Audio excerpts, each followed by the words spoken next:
Hi, I'm Daniel, assistant producer and senior QA at Drinkbox Studios. And I'm Josh, a fellow QA person here at Drinkbox. We're here to show you some gameplay of our action RPG, Nobody Saves the World. You play as Nobody, who discovers that the evil Calamity has reawakened just as the ultra-powerful magician Nostramagus has gone missing. You're trying to locate Nostramagus to get his help, but in the meantime you find his wand, which lets you transform into a bunch of different forms. That's right. As your forms level up, they unlock new abilities and even more forms, which you can see here. They level up by completing quests, which are these little challenges tailor-made for each form that you do as you go through the game's many dungeons. And let's fast forward a little and take a look at one of those dungeons right now.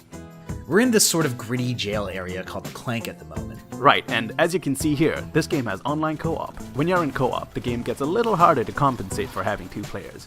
Daniel is using the rat form, and I'm using the horse. Together we make a pretty mediocre petting zoo. Oh, a beautiful, mediocre pair of animals. I'll be able to unlock another ability for the rat if I complete one of the rat's quests. And there we go.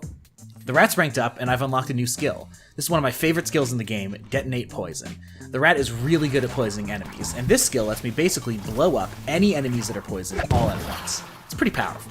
So one of the major concepts of Nobody Saves the World is that once you unlock customization, forms can equip abilities from all other forms. This lets you create a lot of really interesting synergies between skills.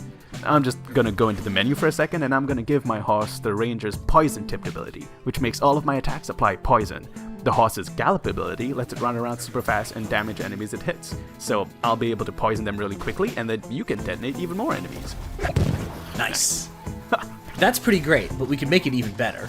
Like, I can equip Quick Cooldown, which will lower the time it takes to use Detonate Poison again, so I can use it more often. And I can put Stat Explosion on my horse, so that I trigger an extra explosion immediately when poisoning enemies. 2 explosions per enemy sounds pretty good to me for sure. Oh yeah. So this was just a couple of examples of how we could quickly synergize both our builds to play off each other, but there's so much more to discover in the final game.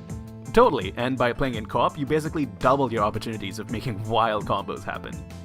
Thanks for your time, everyone. We hope you check out Nobody Saves the World when it comes out in early 2022.